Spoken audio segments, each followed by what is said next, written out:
Hello everyone, this is iKonakona, and in this video I wanted to talk about some air-to-ground tactics using the jets in Battlefield 3. Now what's great about Battlefield 3 and what I love about this game is the vehicles. They add a whole new dynamic to the game, and when you're in a jet, boy does it feel awesome to just fly above the battlefield. And I think that's one of the great things about being in a jet is that you can both take out enemy airplanes but also enemy ground vehicles and enemy troops if you're really accurate with the jet.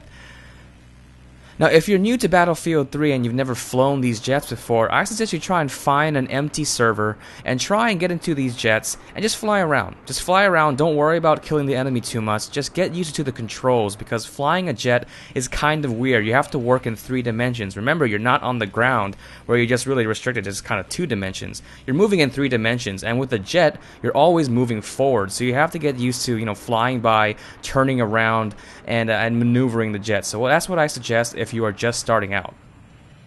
Now, destroying enemy ground vehicles is a huge game changer. A really good pilot can really control the battlefield and have what's called air superiority. And you probably heard of this term on like the news or maybe some kind of History Channel special on the military or something like that about air superiority. And what that means is that you control the skies. You control the airspace above the battlefield.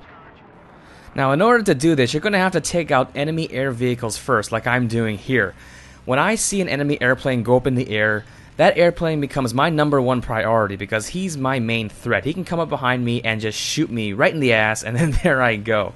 And so I really try to take out enemy air vehicles first before I go for ground vehicles, because once that air vehicle is gone, the skies are yours, and it makes taking care of enemy ground vehicles a lot easier. Because the ground vehicles, like tanks, they don't really have anything against you unless they have the special unlocks like the anti-air unlocks, or if you run into an anti-air vehicle.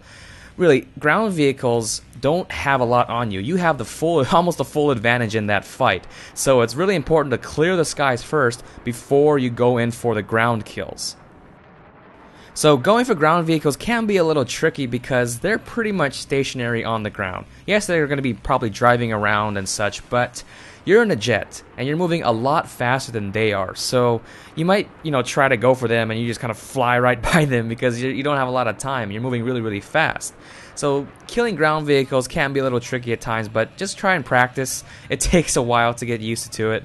What I will do is I like to approach these ground vehicles at about a 45-degree angle.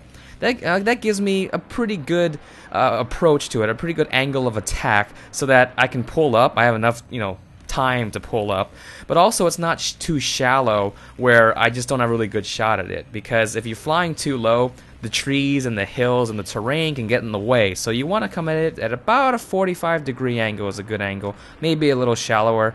If you come at a too steep of an angle, you might just crash into the ground like I used to do before. Now, another thing to keep in mind when going for ground vehicles is using your air brakes. Remember that you're in a jet and you're constantly moving forward. And if you're moving too fast, you're going to fly right by those tanks or those APCs.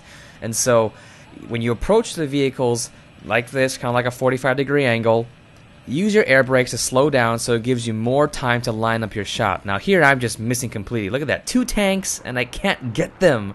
I couldn't believe that. I was hoping for like a double kill there, but that's alright. I just loop around here and I try again. But yeah, using your air brakes can be really, really helpful because it gives you more time to line up your shots. Remember, you're in a jet and you're going really fast, a lot faster than these tanks. And so there, boom, take them out really easily.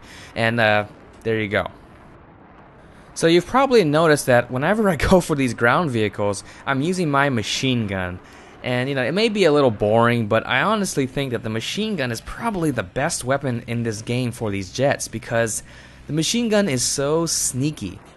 Now, I've tried to use, guided missiles as well as heat-seeking missiles on other airplanes, and the thing I've learned is that if you don't have that special unlock, the beam scanning that allows you to lock on a lot faster, it takes a long time to lock on. And that means, when you're locking on someone, it's beeping all the time, and, the enemy who you're trying to lock onto can hear you trying to lock on, and it's really, really annoying, and it makes them squirm. It makes them try to panic and try to evade you. And so I don't really like the locking on, the heat-seeking missiles or the guided missiles that are for ground vehicles, because it's just, it alerts the enemy that you're there and you're about to kill them. So I kind of like to go for the sneaky attack with the machine gun, kind of sneak behind them quietly and just open fire. You can see these guys, I'm just raining down on them, and 45 degree. By the way, look at this. Maybe a little bit too steep here, bump into this tree. Luckily I live. I don't know how I lived on that. I gotta thank the Frostbite 2 engine for that one, because that was some weird physics. But yeah, I approached that one a little bit too steep. But yeah, I really like the machine gun. I think it's one of the best weapons for the jet because it's so sneaky. And I think the more you practice with the machine gun, it might even make you into a better pilot, because the machine gun is more precise. It requires finer movements, and so I think it's made me a better pilot by just using the machine gun. By the way, here I like to spawn trap them. I'm just destroying their plane on the ground so that they can't take off. And I guess that sort of counts as air to ground, right? Now, once you've gone for a lot of ground vehicles, you'll start to get into this rhythm of going for a few strafe runs on the ground and then turning around and going to the enemy base to take care of the enemy planes. And that's what I like to do sometimes. I like to, do a few, maybe a couple of strafe runs, taking care of tanks and such, and then I'll turn around, head back to the enemy base, and try and get the enemy planes before they can take off. That way they're not really, a problem, and they don't get into the air. If once they're in the air, they become, a real threat. They become a real threat, and they start locking onto you and start going for you. So, I try to get the enemy planes before they can take off. If they do manage to take off, it's always nice to have teammates who are always spotting, and even spotting tanks. You can see how easy it is to kill tanks when friendlies spot for you. So luckily I have Insane Solar here playing with me in my squad, and he's spotting airplanes and tanks, and I'm trying to take care of them. So finally, I wanted to show some footage of the guided missile for the plane. Now, like I said, I'm not a big fan of the guided missile just because the locking on and stuff can take a really long time if you don't have that beam scanner unlock.